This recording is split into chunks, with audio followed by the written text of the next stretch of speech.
Mesia iya wabla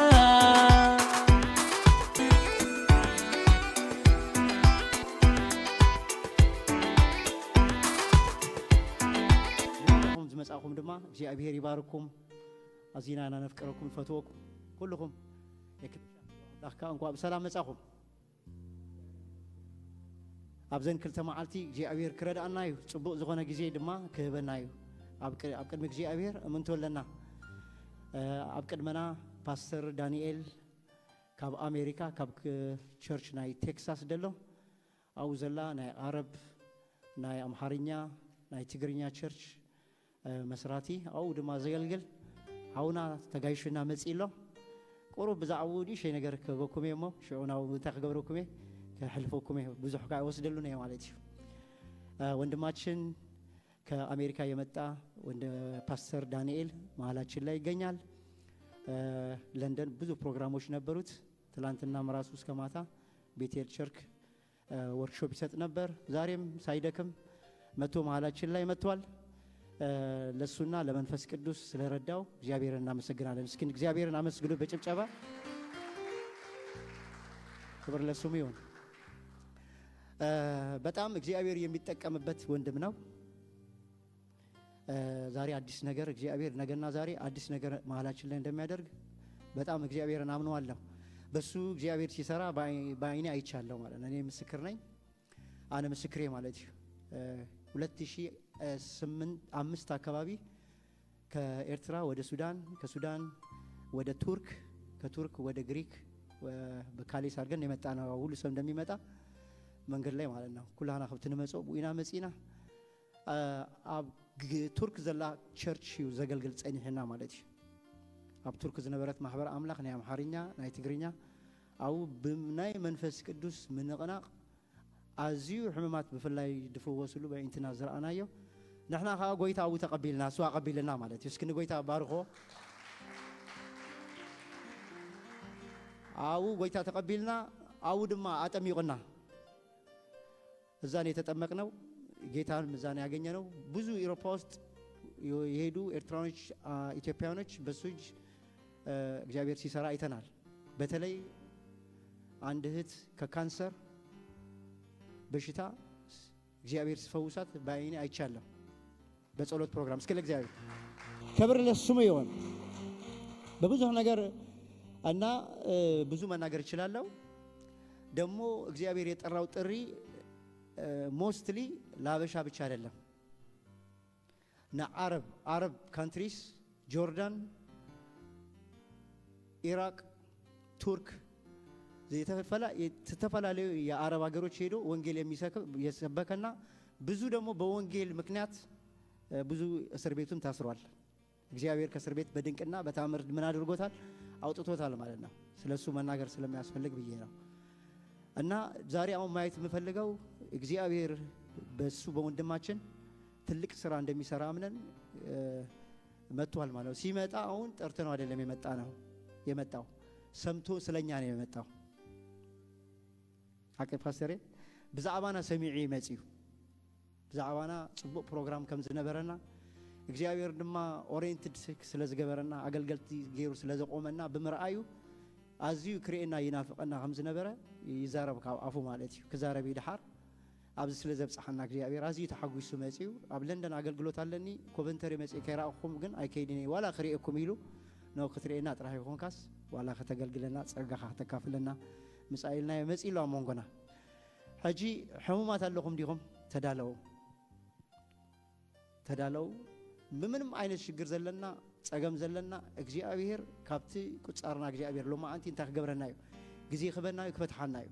ናይ ጸሎት ጊዜውን አሞንጎ ክህልወናዩ ማለት እንጂ በሁሉ ነገር ተዳለው በቃል እግዚአብሔር ወንጌል መንግስት አምላክ ከመገርና ከምንዝርግህ አብ ልቡ ዘቀመጠሉ ነገር ከዛረበናዩ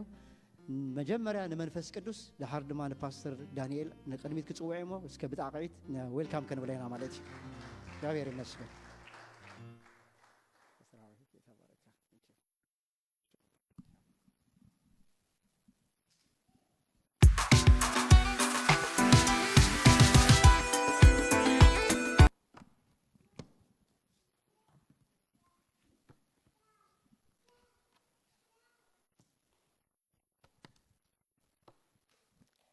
كما يوعلكم لدبهال كما يمسيهم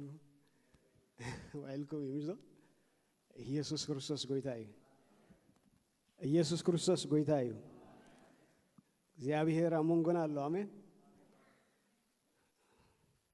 ክብሩ ሁሉ ክብር ምስጋና ለተዝግቦ ሆነ ቢና እግዚአብሔር መስገን ከምዚ ፓስተር ኢንትሮዲስ ገርኒ በጣም ማለት ክሪኤኩም በጣም ደስ በለና ሓደ ነገር ስለሰማሁ ፓስተር አላዛር አበይ ከም ዝነበረ አበይ ከም ዘሎ ልፈልጦ ነገር የብለኝ ኣብ ዓዲ እንግሊዝ ዘሎ ግን ሰምዕ ተራኺብና ግን አይንፈልጥና ክብርና አምላክ ይሁን ስለዚ አገልጋሊ ገይሩ ሸሙ እግዚአብሔር ንዕኡ ንኽብሩ ስለዘብቆ ንእግዚአብሔር አዝየ ዘመስግኖ ከምኡን ካልኦት አገልግሎት ናፍቲ ናይ ክብር አገልግሎት እግዚአብሔር ስለጸዋዓኩም አዝየ ንጎይታ የመስግኖ አሜን ህዝብ አምላክ كلاتكم نافتنا كبر أقول تسويهم يوم آمين دي كبرني يسوع يخون سلزي خمسي بحسر زبالو لك خاب تكساس أمريكا أمسي 14 عام تاو قلقل الله كرمي يقولون 14 عام زخون أو حد عرب أقل قيلة مالتي أو بزح مسلم عرب نيم حارينيا نايت غرينيا زي مسكن إيد እግዚአብሔር ካሪዬ إيد እግዚአብሔር ዝራአየ ኩሉ ጊዜ ያመኒ አነስ ከበሉ إيد እግዚአብሔር ዝራአኹ ሰበ አሜን إيد እግዚአብሔር ዝራአየ ሰብ who cares ኩሉ ቀሊል በአምላክና ታዩ ኩሉ ቀሊል ክብርና አምላክ ይሁን ስለዚህ እግዚአብሔር ጽቦ ጊዜ خبናዩ እግዚአብሔር መስገን በዓል ሓዳሬ ሰበይተይ ኳ ሕጂ ተመሊሳ ምሳይ ኒራ ሓደ ሰሙን ካብ ለንደን ሕጂ ቀድምት ማለት ተመሊሳ ሰኻ አኸሙ ሰዓፍትና ዓረብያ ተገልግል አፍትና አምሓርኛ አፍትና ትግርኛ ካ እግዚአብሔር ክረዳና ሁሉ ነገልግል ማለት እዩ ክብርን ኢየሱስ ይሁን ስለዚህ አብቲ ቴክሳስ ናይ ዓረብኛ ቸርች ኢላ በዓረብኛ ይሰብኽ ማለት እዩ እግዚአብሔር አምድረ በዳ በዓረብ ገይሩ ስለዚህ መሃረኒ ናው ስለ ዝመረሐኒ አው አገልግል አለሁ ክብርን ኢየሱስ ይሁን ጎን ግን ህዝብና ኢትዮጵያውያን ኤርትራውያን ካ እግዚአብሔር በተዛሃበን ጸጋሃ ያገልግል ማለት እዩ ክብርን ኢየሱስ ይሁን አሜን ስለዚህ እግዚአብሔር አብ ነገር ገብሩ ዝጉባኤ አሜን ዲ ኩላህና ካብዘለና ያንተስሞ መጽሐፍ ቅዱስና አንከፍቲና መጽሐፍ ቅዱስና አብ ከላይ ሳሙኤል ዘሎ ከላይ ሳሙኤል ምዕራፍ 9 ዘሎ መጽሐፍ ቅዱስ ዝሐስኩም ሁለተኛው ሳሙኤል ምዕራፍ 9 ከአንድ ጀምሮ ያለው እናነባለን ደስ ያለኝ አማርኛውም ትግርኛውም በአንድ ላይ ህብረት ማረጋችሁ በጣም ደስ ይላል ኢየሱስ ጌታ ነው አሜን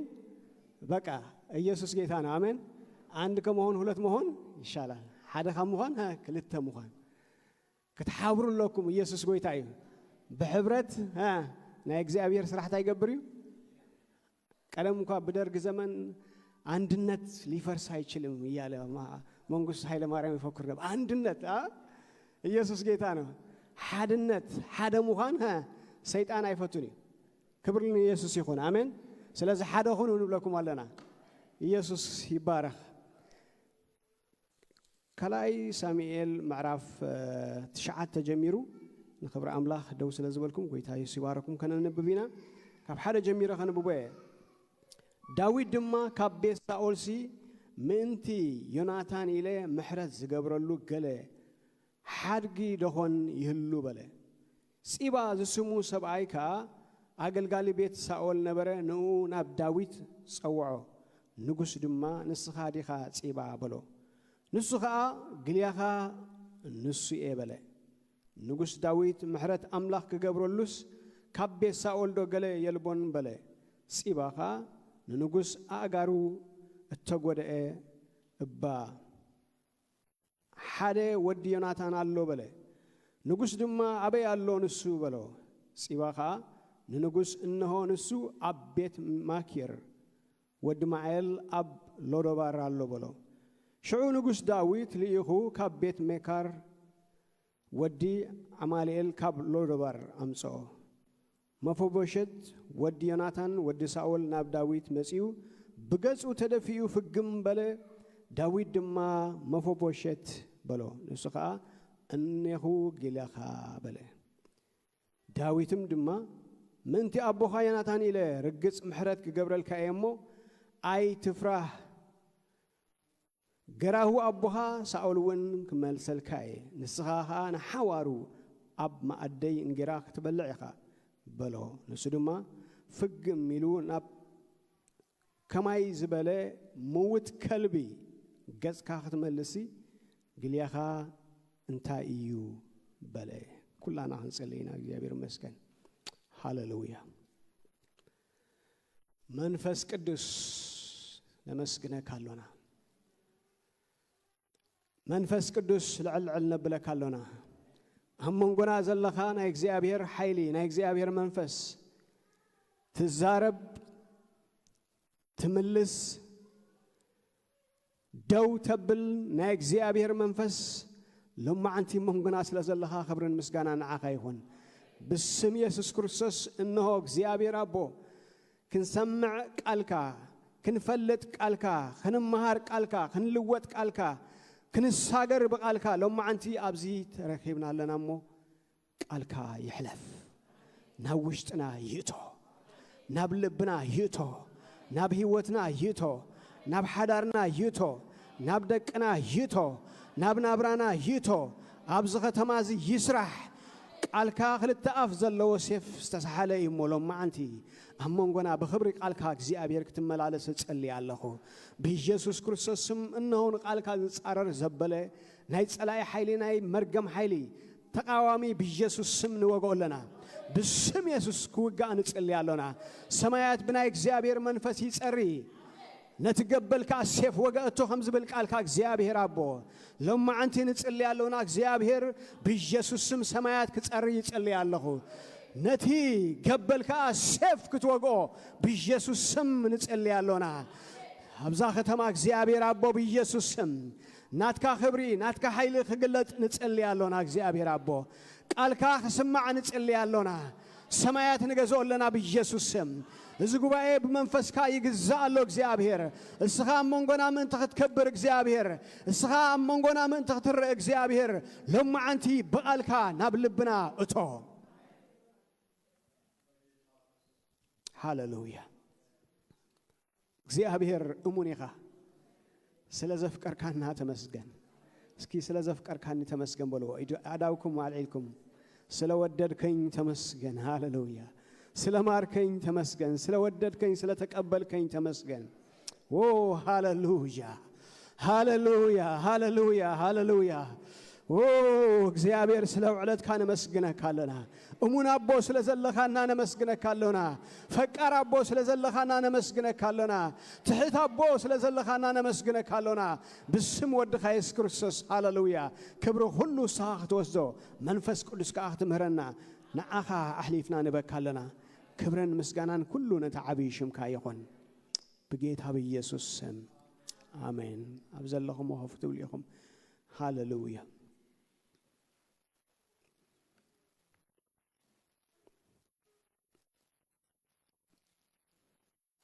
أب كل التشحن سلستن أب جوردان زبهال هاجر جوردان فتوريهم جوردان زبهال عادي عمان دبوا عموناوين زنورلو مالتي عموناوين أبو نربعة عمت نيرة أو نقلقل نيرنا حجي أبايل سكولون كله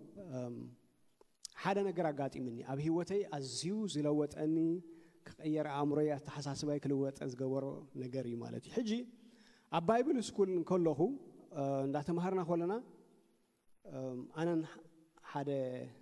حبش شمساي مالتي كنت حبش أتعلمتي توم كالوت كورياويان عرب قليل مالتي مزحتهم حجي حدا نقرأ إمو أب حدا عبي دورميترين عن نبر بايبل سكول أو نبلع أو نستي أو نمهر مالتي حجي حدا نقرأ كوينو كل جزء كم زي تاسك وهابنا خنسرح كا كنصري افتي بايبل سكول حدا ነገራት نقبر يوهبنا مو حجنا عين تاي بصيحاتني كشنا مصراي كشنا انا اذا صرني ير مالتي حجي حنت معلتي توم هارو نغوتسيوم نافتي كلاس مساتو انا كشنا يصرني ير مالتي اصري ودي تاي غاطي من مسلكم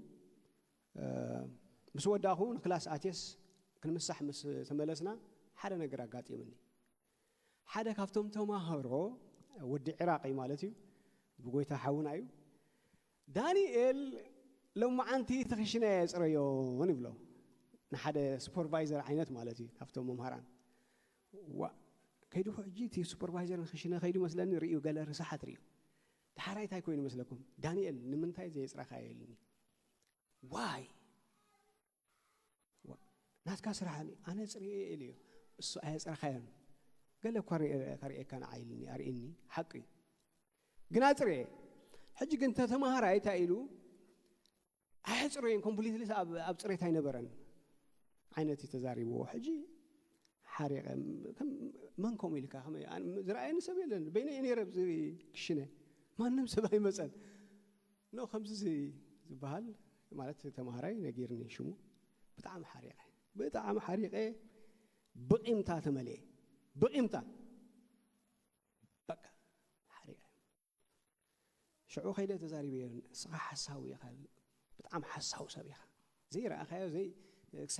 كمي غير كم تقولي لي حريقه بدحريو حدا ነገር ኮይኑ ማለት እዩ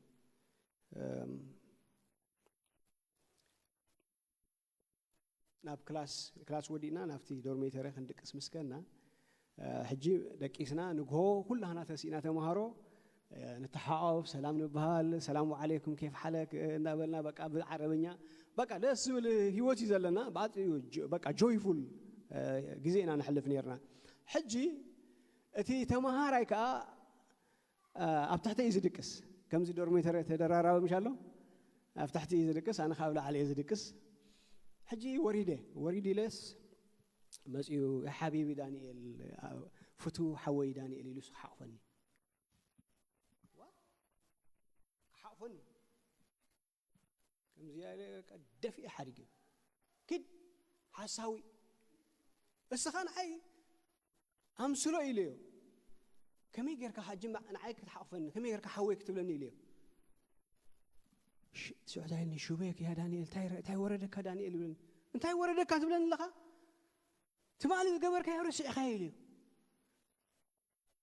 كذكر كانوا انت كم زقبر كان انت هيدو غير إلني انت هاي غير إلني هو نحي كم زغير كا دحراي تايلني حج ما نورينا توم تمهارو بطعمي تسيوم نغويخا قال ما بعراتهم كوينو كم زينو يا هدو هذا هدو بلنا قال يم كوكا بقى انا تحاز بقى اباي بالسكول كا باسو لوريهم شيطان ابزياتو وتايلن اقرب روح حج انا كن دفي حديقيو بطعم سنبيدو كمزي بقى انقطيو انت كوينو انت هيدلو يقال تمالي نعي كمزي غير كان خمس غير كان سخا كمي غير كان عي فتو حويل كاتسمعني لي شعو بقى نو خمسي كدرها قال قبلو مزمركو مسيم تمزمارو لا انا رغبولو ريتا برغبول كمي غير ريتا شو حدا حونا من الباش باستر بارناباس زبال حجب عاد عربالو اسي تحبشا مسي دانيال بچخات بقى ساتم زما عربيل قيمه يحزنيو نايت مال ነገር አይቆጽርኝም مساتو كم حبشا يتخون ابزي كم حبشا كنكون بلنا كم ممكن مسللنا يلني امو خمس نديرني هو ግን ساتم قيمه يحزنيو تمالي تبعيس قالوا ما انتي حوي كما سلام ينزلوا خبك تحري حنت ነገር ترديه ابهلنا قيم زبال شجر علونا تعابيا كبتعابيا ايو قيم بتعم يزغودنا تفلطوا ديهم قيم مرزيو نحبرتسب يغودئ نحدار يغودئ ندقنا يغودئ نحبرتسبنا يغودئ نهاجر يغودئ قيم زحز حزب اندحر كوينو بتعم حدغኛ قيم ማለት مرزي بقى ازيو حدغኛ እዩ قيم حدا نجر بتعمز جرمني بدحريو بقى حسابي كيره أنا إلي بقى الأملاخ تراهي ده يكون سقير تبهليك بقى الأملاخ غير على لويلي تبهل ناسي موديفاي كجبر لني الرادعي التعابي ناس كلوت على لويلك حسب جميل أخواتي تراي بزعبا داويت كحسب جميل داويت أزيونا محرس سبي أزينا يريتها سبي كم داويت زتوجد أسب ولا حد هلا عزيز توجد أسبي داويت بقول لي توجديو بدك توجديو بحدارو توجديو هذا بنقص توجديو بهزو توجديو بسألات توجديو بقولوا تصابوا سبينيرو أنت ما علتك داويت كم كحس كلين يرينا كل جزء محارين يرو سلام أنت إليه حسب يرين እግዚአብሔር ንዳዊት ንምንታዩ ከም ልበይ ይልዎ خبل جميله لما أنت እግዚአብሔር ከም ልበይ ይበልኩም በቃ እዚህ ዘልይ በቃ መሐሪ ሕጉስ يقريتها ዝገብር አሜን ከም ልበይ ዝበሎስ እንታይ ኢለ ክምርምር ምስ ጀመርኩስ ዳዊት አም መጽሐፍ ቅዱስ 341 ጊዜ ምሕረት ከም ዳዊት ምሕረት ዛረወለ ዲ መጽሐፍ ቅዱስ አል يلا እንደ ዳዊት ምህረት በመባል የተናገረ በብዛት ማንም የለም ዳዊት ብቻው ነው 341 ጊዜ ንምንታይ ይخبل ጀሚረ ዳዊት ሕጉስ ነይሩ አምላክ ዳዊት ከም ልበይ ዝበሎ ንምንታይ ኢላ ሓትም ጀመርኩስ ዳዊት ናይ ምሕረት ታሚስጥር ዘያ ለማ አንታ ሚስጥር ዘያ ምሕረት ክብርን ኢየሱስ ይሆን اتناي سماي أبوهم محاري أمو سخاتكم كأتاي كونوا يبل مصحف قدس لقاس شديشة 35 شديشة اتي سماي أبوهم تايو سخاتكم اسكركم ولي سخاتكم كأتاي كونوا بحريو أملاخ ببحريو انتايو محاريو بعال بزح يقريتايو بعال بزح سهليو اجزاء بهرتايو محاريو دقو ولدو حزبو أنت خونو صويعوم محارتي اسكي أنا محاري أولو يسوع كريستوس قويتايو محارتي خنكون እግዚአብሔር ታጊርናዩ صويعنايو داويت رأي حجي أب هيوتو أزي تقودي بزح ነገር تقودي كلتا ጊዜ ንጉስ ሳኦል بطرታ ገብሮ ፈቲኑ ጽቦ ካም በዲሊዲ سلسة جزء أساسينيت كجبر ويك أخشويه قتله سبات ليهو والسؤال تايلاتو هاي دك إسي حميمي وجدفو حميمي مسبلة تمسي كيدوم حميمي ونجوس داويد أمين داويد حميمي يدوم لنجوس مسنا جورجوس مسحرات خلهم سوليلو مسحرات خلهم سولي أبز وجيه تهجبره قتله ما أنا خمس شكرنا داويد جن سؤال تايزين يرو أزيو محاري سناي كفو دايما يلينير كابو حليفو عقلهم بالسببو داويت محرت كم مقبار سي انتهي قبرني عدي اوعلني اداوين خفات انتهي قبرني اي زرقحني اي قيمني حدا يفندني له انتهي حيشيلو لمدرة بداخ تخركو حيشيلو لمدرة بداخ يدو مشكناي كرتت تفك سلام انتهي له سلام محرت مدرة بدا مسكرة ساول حاتيتو أبيلو خاطلو مسبلة برها خيري في شاكا يدلله مسبلو سلستشح سراويت تاجبوري لهم همسو تورا بقى سراويت همسو كأنه ركبوا نزي شاچو زخونه نزي إيش زخونه نزي ترى زخونه سلستشح وتحدر سليفون نام مدرة بدا خيري تفضلهم أفتم مدرة بدا نداويت نمركب زجورو صحري حبي صحري حدا جزء نعون داد اللي يخلو نداويت داد اللي يخلو سي ثم سراويت ناي ساول أب حدا بوتا تأكيبهم ساول بت إلو دكيسو سراويت كله دكيسو أبلع له خينو مسي حق أيت أمو داويت ترأس ساول دكيسو أبزري يزلو سراويت دكيسو شعوتاي لوت عقيتاي تمسو نبره እግዚአብሔር ቅድመ ሕጀ ዛሬ በካን ይሪዩ ንጸላእት ሃታ ገበር አህሊፉ خبكايو نعورد እንታይ ግበሮ ንሳኦል ቆተሎ ኢሉ ምንም አይበለን ዳዊት ኦኬ ንኸይድ ኢሉ ከይዱ ነቶም ሰራዊት ነቶም ካልኦት ሓሊፉ ኣብ ውሽጢ ኣብቲ ሳኦል ዘለዎ በፂሑ ናይ ሳኦል ሴፍካ ጦርካ እንታያ ኣብኡ ተተኺላላ ኣብ ኣስሕባ ቢሉ ጣዕ ክብሎ ክእል ነይሩ ድሕራይ ትፈልጥሪሁም ኣነስ እንታይ ገብር ነይልዎ ነቲ ኣብ ቅቡእ ሰብ ዝቀብኦ እኳ እዩ ግን ቅቡእ በቃ ኢድያ ዘርጋሕኒ ኢሉስ ነታ ሴፍ ሒዝዋ እንታይ ገበር ይብለና ሳኦል ካብ መደቀሲ ምሰሰስተራይ ነገራት ተለዋዊጡ ሽዑ ምስቲ ኣቱም ሰባት ንምንታይ ንሳኦል ሲ ንንጉስ ክትሕልዎ ዘይከኣልኩም ረእዩ ኢልዎም ኣብቲ ኸረም ኮይኑ ረእዩ ሴፍ ናይ ሳኦል ምሳይ ኣላ ኢልዎም ከም ዝኣክል ንንጉስኩም ዘይትሕልው ሰነፋት ኢኹም ክብል ኮሎስ ሳኦል ሰሚዑስ ወደይ ዳዊት እዚ ስኻድ ናትካ ድምፂ ዲሉ ገሪሞ እወይ ኢሉ ነታ ሴፉን ገሊኡን መሊስሉ ዳዊት ከይዱ ሕጂ እውን ኣይዓረፈን ሳኦል ታገብር ደልዩ ሕጂ እውን ከቆትሎ ከምዚ እናገበረሉ ከሎ ማለት እዩ ሓንቲ መዓልቲ ከዓ ደልዩ ከዓ ከቆትሎ ምስ ፈተነኻ ኣይረኸቦን ዳዊት ግን ረኺብዎ ኣብ ሓደ በዓልቲ ምስ ኣተወ እንታይ ገብር እግሩ እንታይ ክገብር ይብለና ክኸድን ናብቲ በዓልቲ ሳኦል ምስ ኣተወስ እንታይ ኮነ ብለና ከይዱ ዳዊት ጫፍ ክዳኑ ቆሪፁ ርኢ ተበለስ ዳዊት ከዛ እንታይ ከም ዝበሎ ሰልቲኹም ኣነሲ ኢሉ ንምንታይ ኢኻ ኣቦይ ሳኦል ንጉስ ሳኦል ጎይታይ ንዓይሲ ንዓይ እንታይ ዝመስል ሰብ ከልቢ እስኪ ኩላትኩም ከልቢ በሉ ከልቢ ንዝኣክል ሰብሲ ሲልካ ተሳደደኒ እንታይ ገበርኩ ካደይት ምሕረኒ ኣነሲ ንዓኻ ንፅቡቕካ ዝነብር ሰበይ እንታይ ገበርኩ ኢሉ ኣብየት ልቢ ንፅነት ጥዑም ሰብ ኣብ ኣምላኽ ዝውከል ሰብ ካብ ኣምላኽ ካብ ሰብ ፅቡቕ ዘይደሊ ካብ ኣምላኽ ጥራይ ዝደሊ ሰብ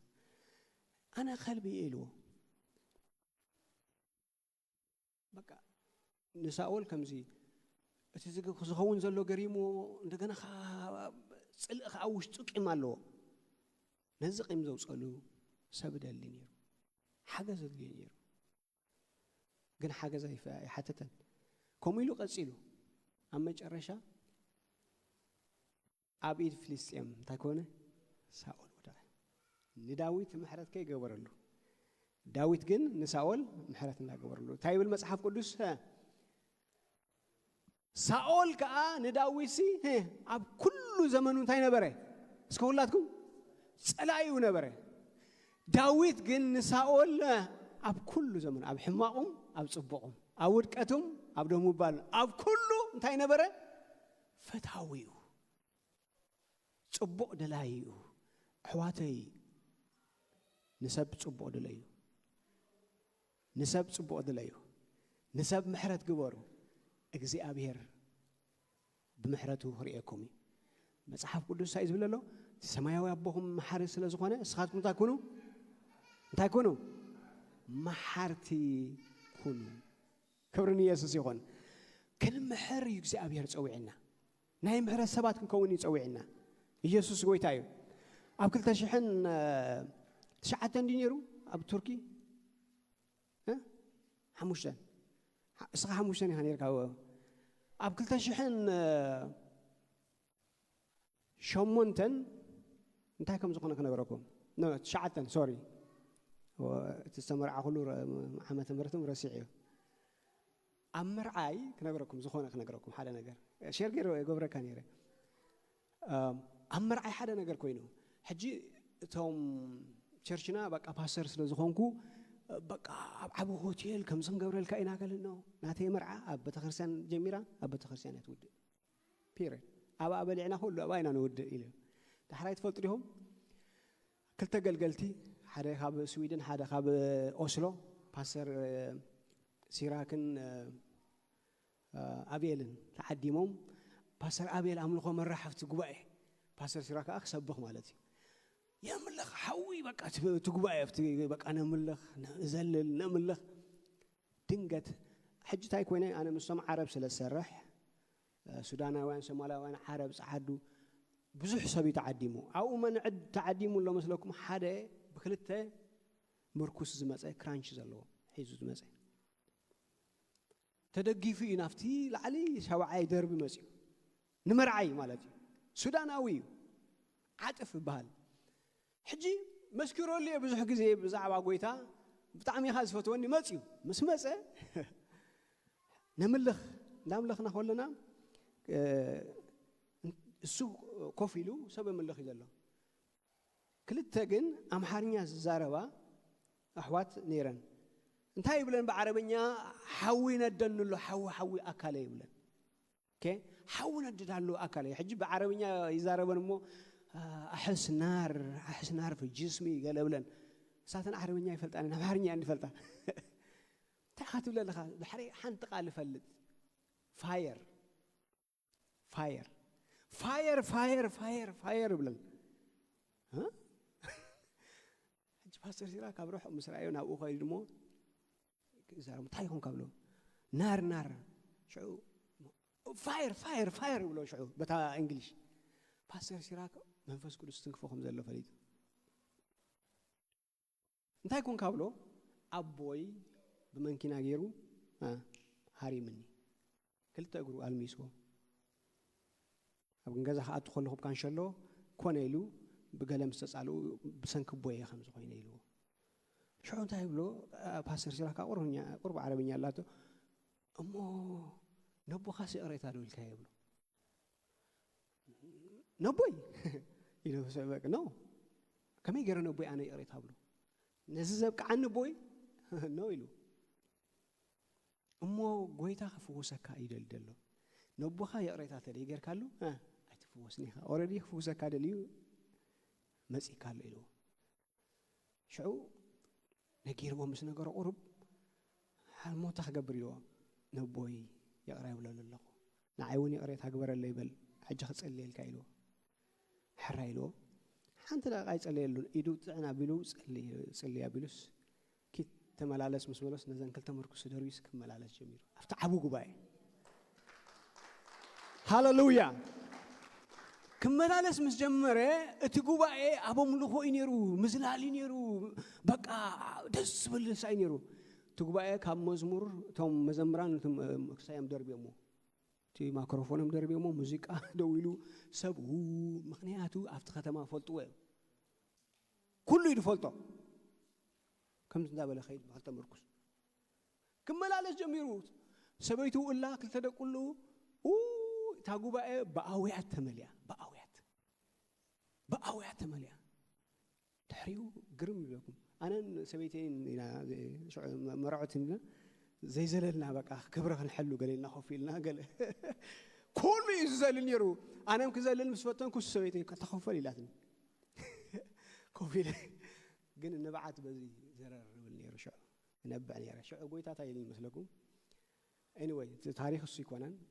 በዚ ሰብ ገርካ አኻነታ ናይ ዓረብኛ ቸርች ጅምራ መስበለኒ ሕጽነት ከይከልኩ ንጽባሒቱ ሶኒ ገዝኡ ኸይደ ኣብ ገዝኡ ቸርች ጀሚራ ሕጂ ዓባይ ቸርች ላ ማለት እዩ ትፍርኪ ኢየሱስ ክርስቶስ ጎይታ እዩ ሕጂ ተኣኽብለኩም ደልየ እዚ ሰብ እዚ ክፍወስ እንድሕር ኮይኑ እንታይ ክገብር ነይርዎ እስከ ሁላትኩም ምሕረት በሉ ክገብር ነይርዎ ምሕረት ፎሲ ዘምጸልካ አሜን ንዓኻ ጥቕሚዩ ንዓኻ ትባረኽ ክብርን ኢየሱስ ይኹን ስለዚ ዳዊት ኣዝዩ ናይ ምሕረት ሰብ ስለ ዝነበረ እግዚአብሔር ብኹሉ ታይ ገብሮ ነይሩ የኽብሮ ነይሩ መጽሓፍ ቅዱስ ክዛረብ ከሎ ኣብ ካልኣይ ሳሙኤል ቁጥሪ 8 ታይብል ምዕራፍ 8 ቤት ሳኦል ከዓ እንዳደኸመት ክትከይድ ኮላስ ቤት ዳዊት ከዓ እንታይ ትኸውን ነበረት እስኪ ንገሩኒ እንዳበርተዐት ትኸይድ ነይራ ይብለና ሎማዓንቲ ናይ ሳኦል ነገር እንዳተዳኸመ እንዳወደቀ ኸይድዩ አሜን ናይ ዳዊት ነገር ግን ኣብ ህይወትኩም እንዳተተኸለ እንዳበልጸገ እንዳበዘሐ እንዳተረፍረፈ ኸይድዩ ሃሌሉያ ናይ ሳኦል ነገር እንታይ እንዳኾነ እንዳደኸመ ዝሕዘና ዝጠብቀና ንድሕሪት ዝመልሰና ካብ ኣምላኽ ዘርሕቀና ምስሕዋት ዘጻልአና ዘፈላለየና ሃሌሉያ ብሙሉኡ ኣብዚ ክንቀብሮ ኢና ኢየሱስ ክርስቶስ ጎይታ እዩ ናይ ዳዊት ነገር ግን እንዳበዘሐ አሜን እንዳበዘሐ ኣብ ህይወትካ ኸይድ ኢየሱስ ክርስቶስ ጎይታ እዩ ዳዊት ምሕረት ገብር ደልዩ ሳኦል ሞይቱ ዮናታን ሞይቱ ካልኦት ደቂ ሳኦል ሞይቶም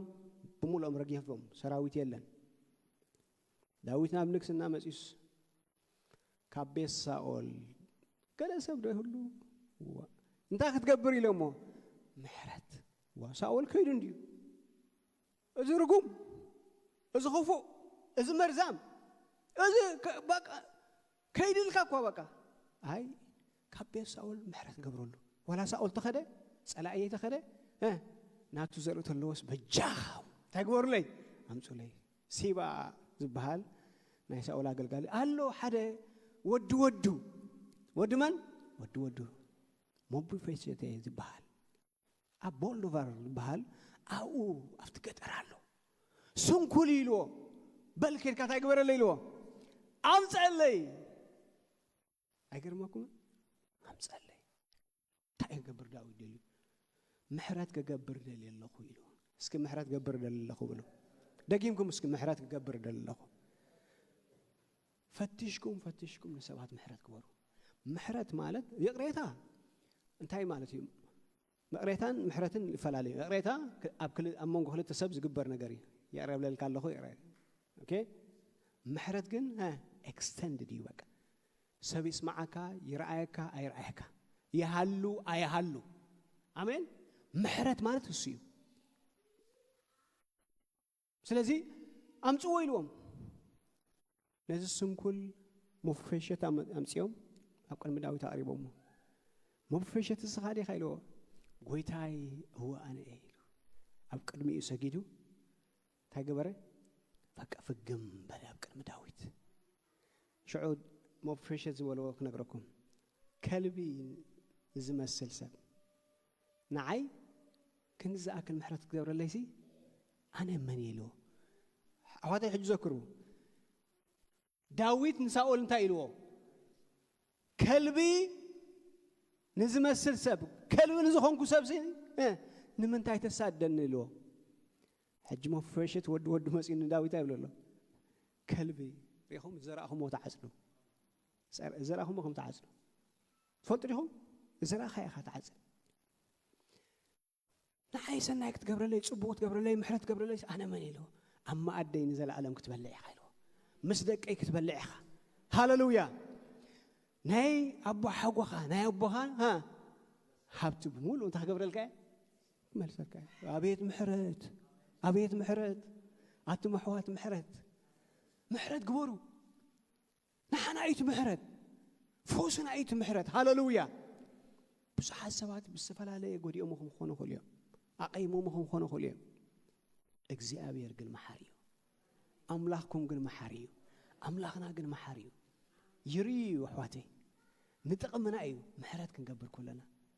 ሰማያዊ ቦና መሓሪ ካብ ኮነ ንሕና ከዓ እንታይ ንግበር ምሕረት ንሕና እኳ ምሕረት ዝገበረልና እግዚአብሔር ስለ ዝግባአና ኣይኮነ ስለ ዝግባአኒ ዝብል ኣሎ ሰብ ስለ ዝግባአኒ እዩ ወይ ከዓ ኣነ በቃ ክሳይ ስለ ዝኾንኩ እዩ ዝብል ሰብ ኣሎ ዲ ካብ እግዚአብሔር ካብ እዩ መሓሪ ስለ ዝኾነ ምሕረት ንግበር ዶ ምሕረት ንግበር ኢየሱስ ክርስቶስ ጎይታ እዩ ኣነ ሓደ ነገር ተማሂረ ብድሕሪ እዩ ኣብ ህይወተይ ከዓ ኣዝየ ዝጥንቀቐሉ ቂም ከይሕዝ ሓደ ነገር ክነግረኩም ሓደ ግዜ እንታይ ጋጥመን ነይሩ መስለኩም ዝወደሉኒ ሰባሲ ኣብዚ 24 ክዞሩ እዮም ዝውዕሉ እቶም ዝወደሉኒ ትፈልጥም ኣብዚ ይዞሩ በቃ ንዓቶም ክሓስቡ ውዕል ሙሉ መዓልቲ እንታይ ከም ዝገብሩ ኣለዉ ትፈልጥኹም ከምዚ ነቐዝ ስሚ መንፈሳዊ ህይወተይ ንኸይዓቢ እዮም ዝገብሮም መንፈሳዊ ህይወትኩም ንኸይዓቢ እዩ ዝገብር ሲሎም ዝዞሩ ምብፅእ ብልኻ በቃ ምንእሰ ብልኻ ንዓቶም ክትሓስብ ትውዕል ከምዚ ገይሮሙኒ ከምዚ ኣዝዩ ሕቡእ መርዚ እዩ እስኪ ሕቡእ መርዚ ይበሉ ድሕሪ ደጊም እስከ በሉ ኣብ ህይወተይ ኣብ ሓሳባተይ ኣይከቕርቦን የበሉ ክነግረኩም እዚ ሚስጥር እዩ ኣይርዳእናኒ ይመፁ ንመፁ ቶም ዝወደሉና ቋ ከም ሕማቕ ዝገበሩና ንብሎም هوي مص كمزي ملو معلت خنا سلاسلهم نوعل ازي ازيو حدغኛ مرزي تطنققلو اسكنت بغونكم زلو تطنققلو تطنققلو كنفوس بغويتا حرنت كنوص تصوعنا حسب كالق خنا سلاسل ايكونن ኢየሱስ ክርስቶስ ጎይታ እዩ አሜን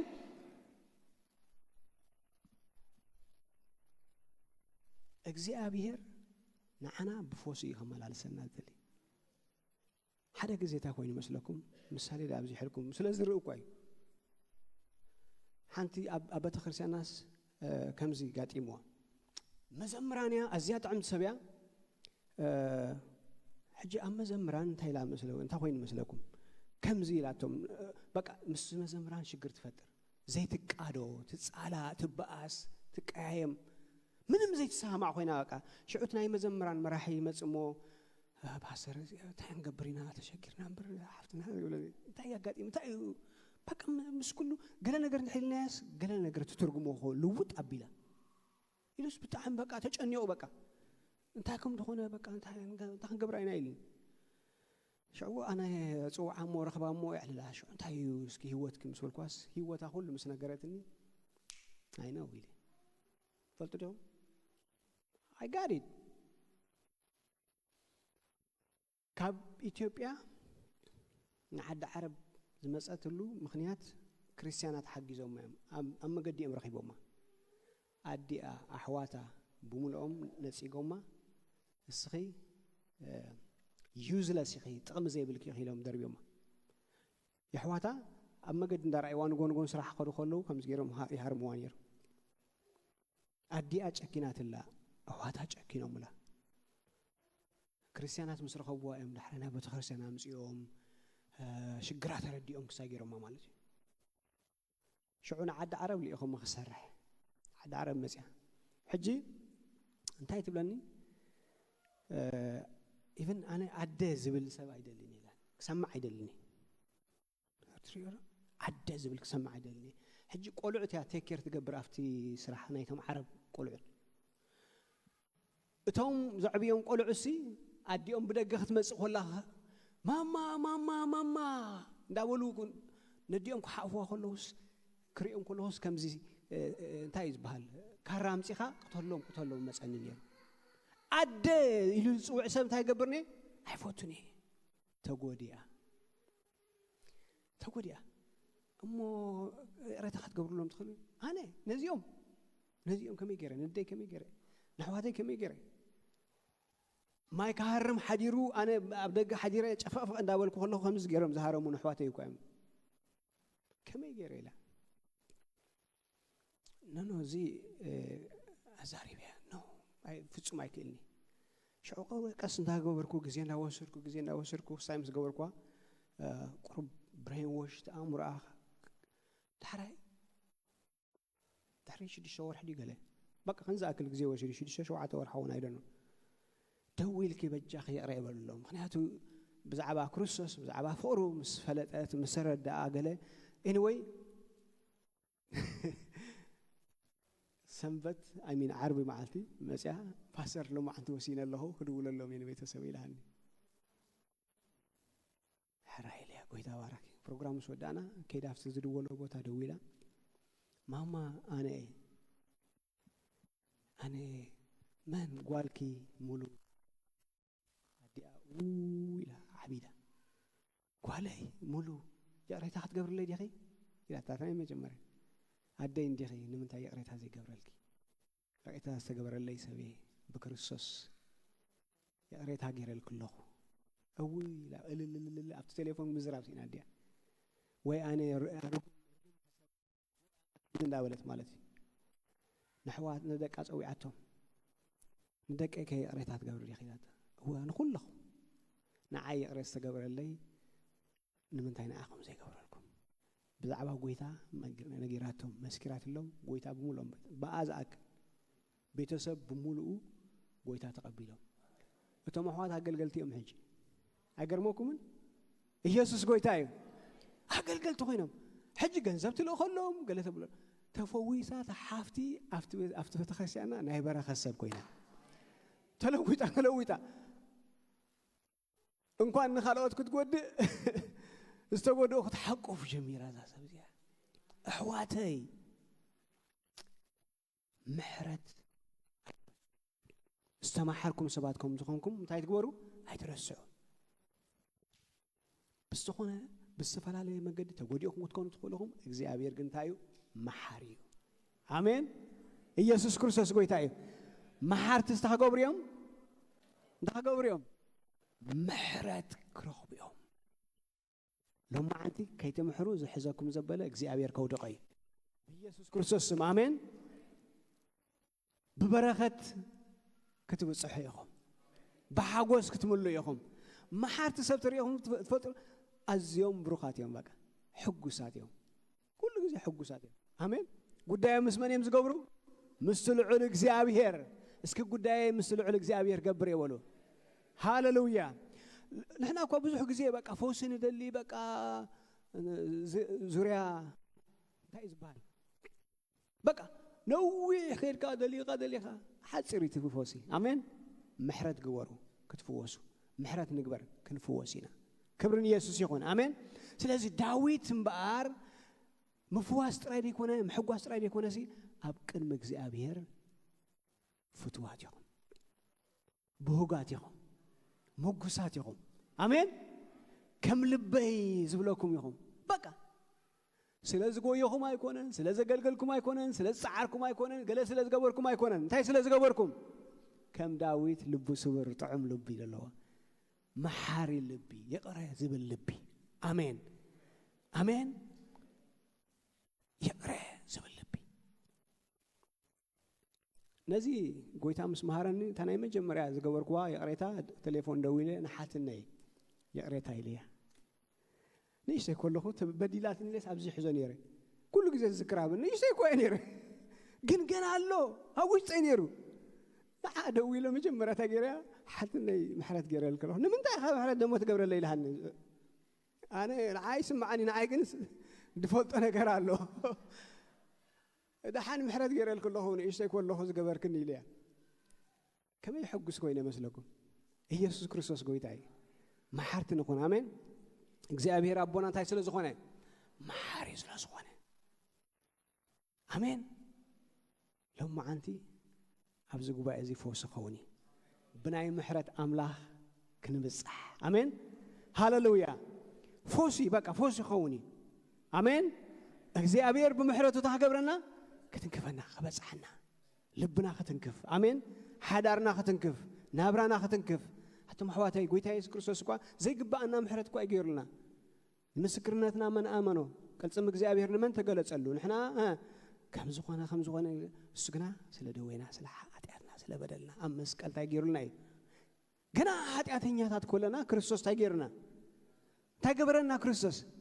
أفكارنا محارنا جنا بدلنا هات كلنا زي قبأنا كوي زي قبانا موس قبانا سوات محرات غيرنا نصلاتو امسكل قراني خوينو زغبرو تايغبرنيو ايفولطني مو تايغبرلو محرات غبرلو انا ناي محرات سيبو اسكبولو ابوي محاريو دحر دقي مسكبولو بمحرات كاتو بمحرات كوص بمحرات كغلغل هاللويا እግዚአብሔር ጸውዕኒ ይበሉ አሜን فوسي مالت الزيو يسوع كريستوس قويتاي أبلبهم محرت كورو أوشتهم نبوهم نتمحر خازكرو كل شيء زقبروا يفلتني يموت هاي كبر لهم محرت كبر لهم هاللويا دلوقتي محرت كتقبرون سواد اسكي حسب كنصلينا امين كنصلينا اوشتهم حنت ነገር ሲምፕሊ በቃ ምናልባሽ ቂም ዝሐስኩም ብሎም ከይፈለጥኩም ከይፈ ሓደ ግዜ ከይፈለጥካ ሆነ ኸይሊ እስኪ ይቅረህ ክትብሉ ጀምሩ ሎም አንቲ ሓደ ግዜ በቃ ተሓትነይሲ ከምኡ ጽልም ጀመርኩ ያና ብልበይ መጻ ተሓቢአ ነራ ማለት እዩ ሎም አንቲ يقرأ بلو أنا ناي محرت سبي ናይ ምሕረት ሰብና ንምሕረት ተጸዋዕና ክንምሕር እግዚአብሔር ጸዋዕና ሰባቲና ሃሌሉያ እስኪ ሙዚቃ ጻወት ሓውና ኣብዝኽ መጽእሞ ኣብ መንፈስ ኮይና ክንጽልይና እግዚአብሔር መስገን ዕድል ክበኩም እግዚአብሔር በመንፈሱ አመንጎና አለው ኣብዚ ጉባኤ ዘሎ ሃሌሉያ ምሕረት ዝገብር ንሕና ውን ምሕረት ንኽንገብር ዓቕሚ ዝበና መንፈስ ቅዱስ ነመስግነካ ኣለና መንፈስ ቅዱስ ነመስግነካ ኣለና ሃሌሉያ ምሕረትካ ስለ ዝበዛሐልና ሃሌሉያ ጌታ በምህረቱ ከጠራኝ ጀምሮ ጌታ በምህረቱ ከጠራኝ ጀምሮ እርሱን ይላል ልቤን ተቀይሮ ጌታን ይላል ካለንበት ሁላችን እነሳለን ኒሮ ጌታ በምህረቱ እስከበሉ ጌታ በምህረቱ ከጠራኝ ጀምሮ ራባሻት ራዲ ማጋናማ በፍቅሩ ከጠራኝ ጀምሮ ሃሌሉያ እርሱን ይላል ልቤን ተቀይሮ ጌታን ይላል ሬሻላባ ሃጋና ማጋያ ዘምሩ ምሕረቱ ሃሌሉያ ጌታ በምህረቱ ሃሌሉያ ከጠራኝ ጀምሮ ሲካራባ ሀዲና ማይ ጌታ በፍቅሩ ከጠራኝ ጀምሮ እርሱን ይላል ልቤን ተቀይሮ ሎማዓንቲ መንፈስ ቅዱስ ናብ ልብኹም ኣትሎ እርሱን ይላል ልቤን ተቀይሮ ሰው አይንቅም ጌታዬ እንደ ሰው አይደለም ሰው አይረሳም ጌታዬ አይደለም ሰው አይረሳም ጌታዬ እንደ ሰው አይደለም ሰው አይረሳም ጌታዬ እንደ ሰው አይደለም ሰው አይረሳም ጌታም የሰላሙን አየር ተነፈስክ በእውነቱ ሪባጋላባጋ መንፈስ ቅዱስ ለማዓንቲና ብልበይና ዓበሉ ሃሌሉያ ናይ ሰላም መንፈስ ናይ ምሕረት መንፈስ ናይ ጸጋ መንፈስ ናይ ሞገስ መንፈስ ልቤን ተቀይሮ እርሱን ይላል ልቤን ተቀይሮ ጌታ በምህረቱ እስከበሉት ጌታ በምህረቱ ከጠራኝ ጀምሮ ሃሌሉያ ኢየሱስ ጌታ በፍቅሩ ከጠራኝ ጀምሮ እርሱን ይላል ልቤን ተቀይሮ ጌታን ይላል ልቤን ተቀይሮ ኢየሱስ ይላል ልቤን ተቀይሮ ጌታን ይላል ውስጤን ተቀይሮ ሰው አይረሳም ጌታዬ እንደ ሰው አይደለም ሰው አይረሳም ጌታዬ እንደ ሰው አይደለም ሰው አይረሳም ወገኖች እግዚአብሔር ሰው አይረሳም መሐሪ አባት አለን የፍቅር አባት አለን እኛም የፍቅር ልጆች ነን ዛሬ ሰይጣን ስማ እኛ የምህረት ሰዎች ነን ሃሌሉያ ምህረት ለማድረግ የተጠራን ህዝብ ነን ወራባሻንዳ ለበገኔ ሜጋስ ሁላችን እንጸልያለን መንፈስ ቅዱስ ሃሌሉያ ዛሬ በዚህ መንፈስ ንካኝ በሉት ሃሌሉያ እኔ የምህረት ሰው ነኝ ሃሌሉያ እኔ የፍቅር ሰው ነኝ ሃሌሉያ እኔ የአባቴ ልጅ ነኝ ማሳክራዳ ባጋንቶ የእግዚአብሔር መንፈስ ለማንተ ማንጎና ሃሌሉያ በክብር ተመላለስ بمنفس كان بلبنا ناوش نختاتو كتنكفنا እግዚአብሔር ሃሌሉያ كنساغر እግዚአብሔር ሃሌሉያ بمحرت كنورس እግዚአብሔር ሃሌሉያ بኢየሱስ ስም ሰዓዚዝ አቦ ይጸልያለሁ بኢየሱስ ስም ይጸልያለሁ ሃሌሉያ بኢየሱስ ስም ይጸልያለሁ ሃሌሉያ ريشا كان ماغان اندرا لا باغاندا اسكا اداكم العلنا እግዚአብሔር ሃሌሉያ لما انت تساغير ሃሌሉያ قيم زبالا اموري يزورنيو ሃሌሉያ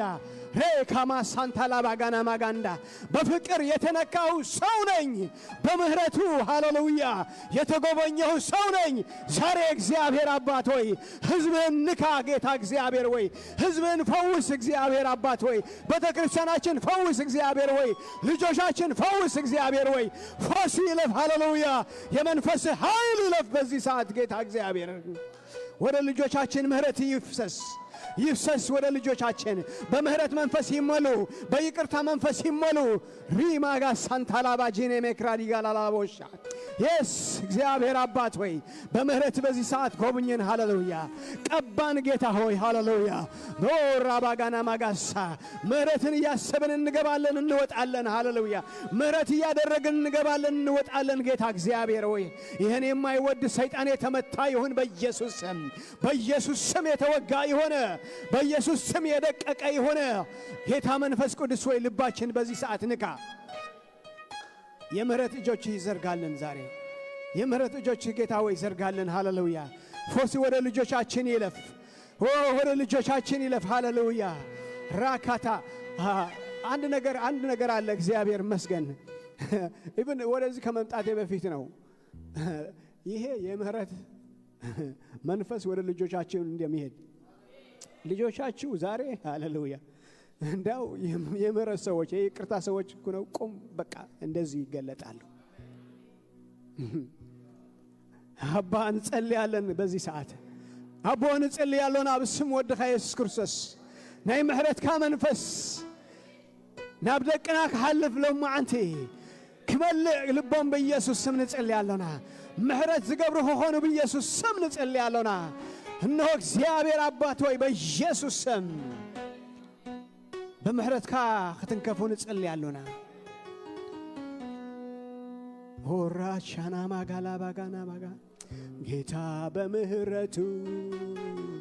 ከጠራኝ ጀምሮ ለዚህ ነው የተጠራሁት በሉ ለጠላት በፍቅሩ ከጠራኝ ጀምሮ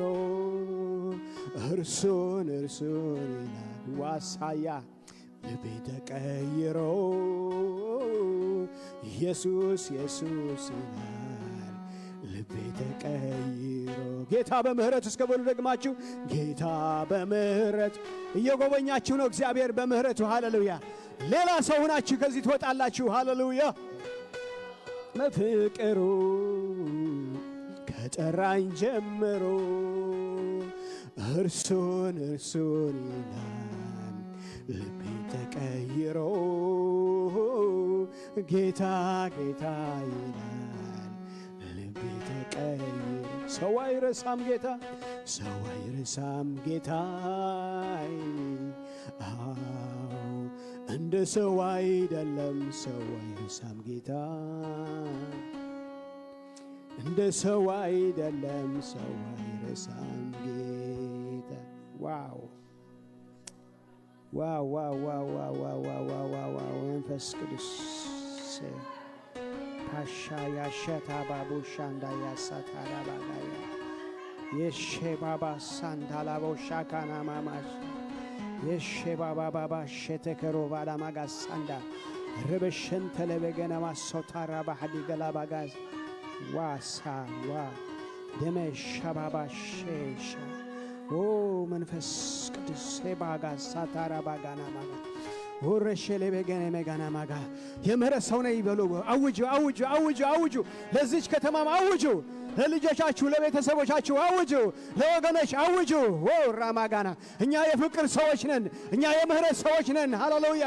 ዲያብሎስ አታገኘንም በኢየሱስ ስም ሄሻባባባ ሻባጋና ሞስ አንዳላባጋያ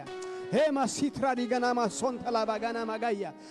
መንበረ ክላቡ ሳተላማ ሀያ ላቡጋና ማጋሳ እኛ የምህረት ሰዎች ነን አባት ወይ ሃሌሉያ እናመሰግናለን። ፍቅር ስለበዛልን እግዚአብሔር ወይ ተመስገን። ምሕረት ስለበዛልን እግዚአብሔር ወይ ተመስገን። ይቅርታ ስለበዛልን እግዚአብሔር ወይ ተመስገን። በእግሮቻችን ስላቆምከን እግዚአብሔር ወይ ተመስገን።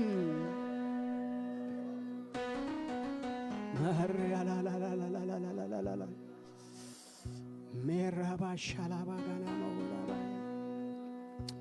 ኤራባጋና ማጋላቦስ አላባጋና ሌራባባባባባሽ ሪካቦራ ማጋላቦ አሪያባባባባባባ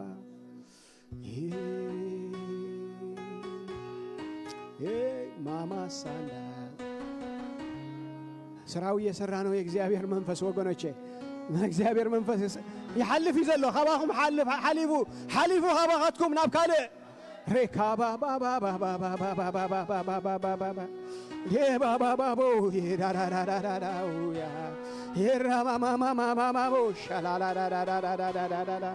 የሬማሞስ ያዳዳዳዳዳዳዳዳዳ ከእንግዲህ ወዲያ ስራ እንፈታም። ሃሌሉያ ሬሻ ባባባባባ ሼሌቤቤቦ ያና ማጋላቦ ሄራማ ሳንደሌቤ ሄራማ ጋናማ ፕሮዳማ ሳንታራባጋያ ሆ ሃራማ ሃያላቦ እንዳግላባ ጋንዴ ሻንካቡራ ማሃዲ ኦ መንፈስ ቅዱስ ማብራካናማ አንድ ሰው አለ እዚህ ቦታ ሓደ ሰብ አለኻ ካብ ሓውኻ ዝበደለካ ሓውኻ ብስጋ ሓውኻ ዝበደለካ ሰብ አለኻ ቂም ዳሓስካ አሉ እግዚአብሔር ይባርክካ ምሕረት ስለዝገበርካሉ ምሕረት ስለዝገበርካ እግዚአብሔር ይባርክካ ብራጋ ያላባካ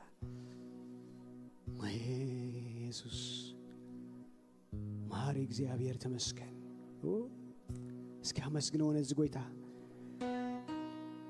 ኦራባሻካላ ምናልባሽ ክጽልየልኩም ስለልዩ ሰባት ቅድሚ መወዳእና ናብዚ ክትመጽእ ትኽእሉ ኢኹም ፎሲ ይደሊ እየ ትብሉ ሃሌሉያ ስጋው ፎሲ ማንኛውም ስጋው ፎሲ ኦራባሻ ናብዚ ቅድሚት ንዑ ክጽልየልኩም ትደልዩ ብፎሲ ማዳ ሻታ ካራባጋና ማጋ የይ መንፈስ ቅዱስ ኦ መንፈስ ቅዱስ መንፈስ ቅዱስ መንፈስ ቅዱስ መንፈስ ቅዱስ ጌታ በምህረቱ ዘምሩ እስኪ ንምንታይ መዘምሩ ብለኩም ኣለኹ መስለኩም ትዘምሩ ዝብለኩም ዘለኹ ሲ ይሓልፍ ስለ ዘሎ እቲ ናይ ምህረት መንፈስ ናብ ካልእ እሳገር ስለ ዘሎ እዩ። ኢየሱስ ክርስቶስ ጎይታ እዩ። እየተሻገረ እየሄደ ነው፣ እየዘረጋ እየሄደ ነው ምህረቱ። ሃሌሉያ ጌታ በምህረቱ ከጠራኝ ጀምሮ እርሱን ልቤ ተቀይሮ ጌታ ጌታዬ ልቤ ተቀይሮ ጌታ በምህረቱ ዘምሩ ኢየሱስ ጎይታ እዩ። ይዘርጋሕቲ ምህረት ጌታ በፍቅሩ ከጠራኝ ጀምሮ እርሱን ዋ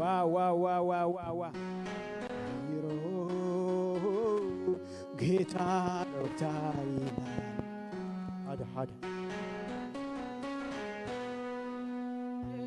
ጌታ በይቅርታ ከጠራኝ ጀምሮ ጌታ በይቅርታ ከቀን ጀምሮ አንተ ይላል ልቤ ተቀይሮ አንተ እሱ ይላል ዘሕማ ዘበለን ዘሐፍት ልቤ ተቀይሮ እሱ ይላል ሰው አይረሳም ጌታ አዎ እንደ ሰው አይደለም ሰው አይረሳ ጌታዬ እንደ ሰው አይደለም ሰው አይጥልም ጌታ አዎ እንደ ሰው አይደለም ሰው ጌታዬ እንደ ሰው አይደለም ሰው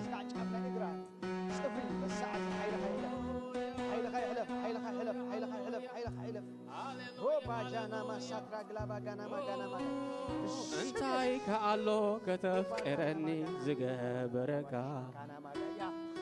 መግለጺ የሁሉም ፍቅርኻ አይርከቦም ቋንቋ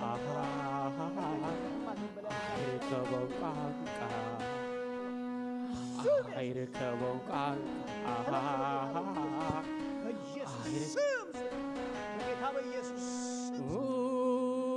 እንታይ ከአሎ ከተፍቀረኒ ዝገበረካ መግለጺ የሁሉም ፍቅርኻ አይርከቦም ቋንቋ አይርከቦም አይርከቦም ቋንቋ አይርከቦም እንታይ ከአሎ እንታይ ከአሎ ከተፍቀረኒ ዝገበረካ መግለጺ የሁሉም ፍቅርኻ አይርከቦም ቋንቋ አይርከቦም ቋንቋ ሰይ አይርከቦም ቋንቋ አይርከቦም ቋንቋ መሲኤ ፈዋሲኻ ሰሚዐ መሲኤ መሓሪኻ መሲኤ ፈዋሲኻ እስከ ድምፅኹም ይሰማዕ ሃሌሉያ መሲኤ መሓሪኻ መሲኤ መሲኤ ፈዋሲኻ መሲኤ መሲኤ መሲኤ ሰሚዐ ፈዋሲ መሲኤ ፈዋሲኻ ሰሚዐ መሲኤ መሲኤ መሓሪ መሲኤ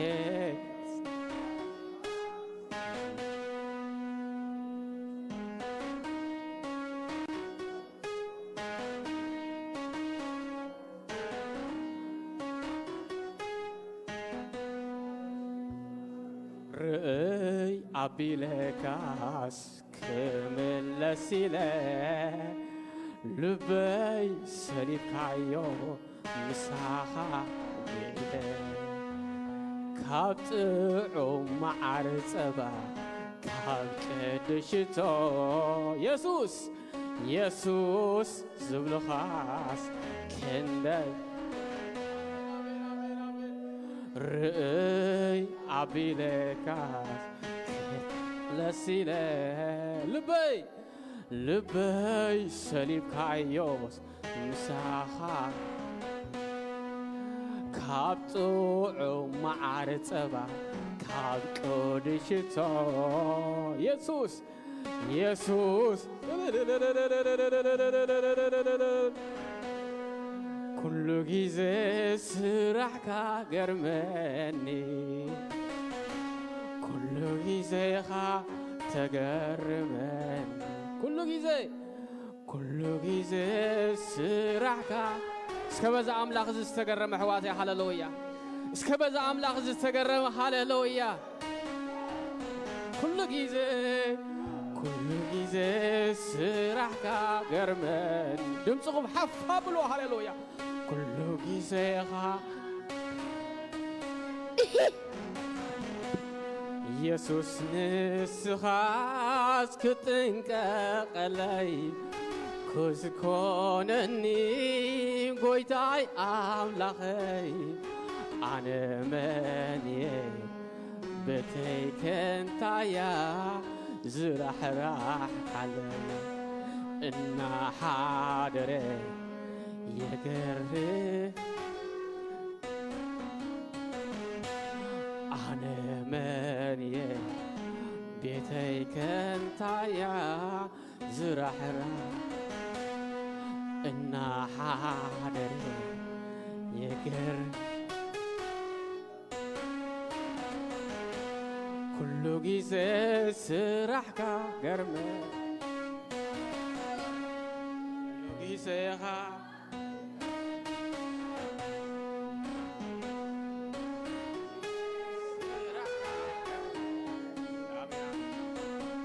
كل جيزة كل جيزة كل جيزة سرحك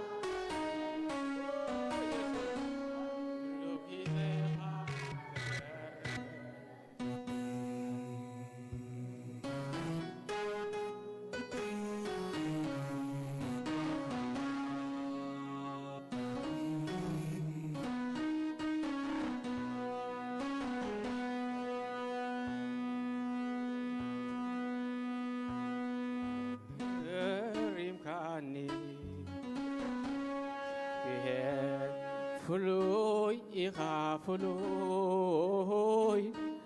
اكسيابير فلوي يخافلوي اكسيابير فلوي يخافلوي اكسيابير فلوي يخاف بزيت تصبخوا بدنا متخاو اكسيابير اتقرم املاح هاليلويا اتدنق املاح هاليلويا كي حسبنا كاز حسب كان غويتا هاليلويا بمحرت هافتام زخون كا غويتا هاليلويا او يسوس او يسوس او يسوس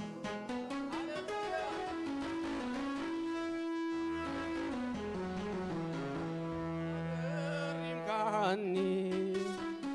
እግዚአብሔር ፍሉይ ኢኻ ፍሉይ እግዚአብሔር ፍሉይ ኢኻ ፍሉይ እግዚአብሔር ፍሉይ ኢኻ ፍሉይ እግዚአብሔር ፍሉይ ኢኻ ፍሉይ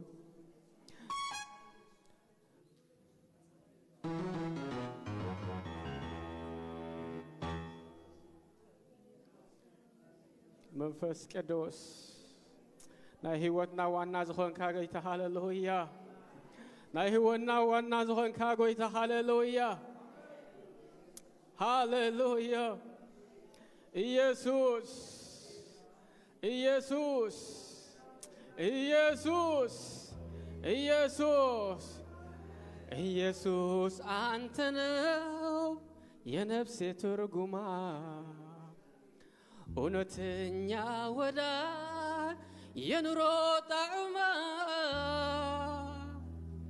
ያላንተ መኖር አይሆንላት መጠጊያ ጎጆ ሌላ የላትም አሜን አሜን አሜን አሜን ኢየሱስ አንተ ነው የነፍሴ ትርጉማ እውነተኛ ወዳጅ የኑሮ ጣዕማ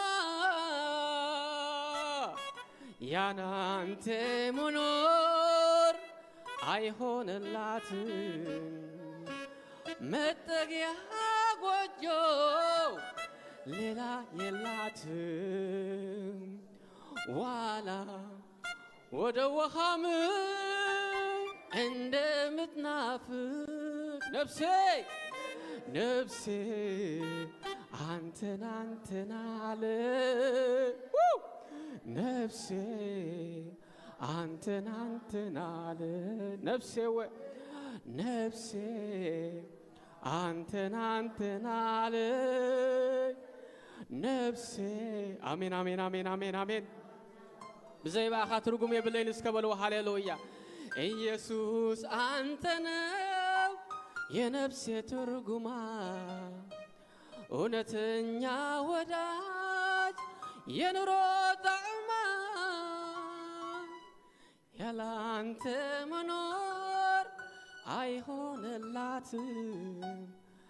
መጠጊያ ጎጆ ሌላ የላትም ኢየሱስ ኢየሱስ አንተ ነው የነፍሴ ትርጉማ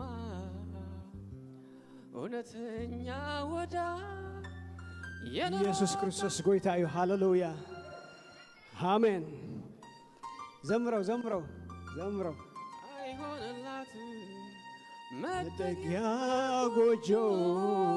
ሌላ የላትም ዋላ ወደ ውሃም እስኪ አላውኩም አልعلكم نعها ጥራይ ዝናፍቅ ምሕረትካ ጥራይ ዝናፍቅ ፍቅርካ ጥራይ ዝናፍቅ በልዎን እግዚአብሔር አንተና አለ ነፍሴ አንተና አለ ነፍሴ ነፍሴ አንተና አለ ነፍሴ አንተና አለ ኢየሱስ አንተ ነው የነፍሴ ትርጉማ አሜን ሃሌሉያ እውነተኛ ወዳጅ የኑሮ ጣዕማ ያላንተ መኖር አይሆንላትም መሸሻ ጎጆ ሌላ የላትም አሜን አሜን አሜን አሜን ኢየሱስ ክርስቶስ ጌታ ሃሌሉያ እስኪ ከምዚ ክንብል ኢና ኣነ የበሉ ናይ ምሕረት ሰብየ ናይ ፍቕሪ ሰብየ ብፍቕርን ብምሕረትን ክልለ ካልእ ዕዳ የብለይን ዋው አንድ ሓደ ነገር ክነገርኩም ዕዳ ከይህልወኩም ዕዳኹም ኩሉ ተኸፊሉ እዩ ሓደ ዕዳ ኣለኩም ናይ ፍቕሪ ዕዳ ካልእ ዕዳኹም ተኸፊሉ እዩ ኢየሱስ ክርስቶስ ጌታ በቃ ንኽነፍቅር እዚኣ ዕዳ ኣላትና እቲ ብዙሕ ዝተፈቐረ ብዙሕ ከፍቅር እቲ ብዙሕ ዝተመሓረ ብዙሕ እስኪ ኸም በሉ እቲ ብዙሕ ዝተመሓረ ብዙሕ ክመሕር እቲ ብዙሕ ዝተፈቐረ ብዙሕ በቃ እዚ ዕዳ ካልእ ዕዳ የብልናን ኢየሱስ ክርስቶስ ጌታ እዩ ኢየሱስ ክርስቶስ ጌታ እዩ እስኪ ብእልልታን ብጣቕዒትን ንኽብርን እግዚአብሔር ሃሌሉያ ተመስገን እግዚአብሔር ሃሌሉያ ሃሌሉያ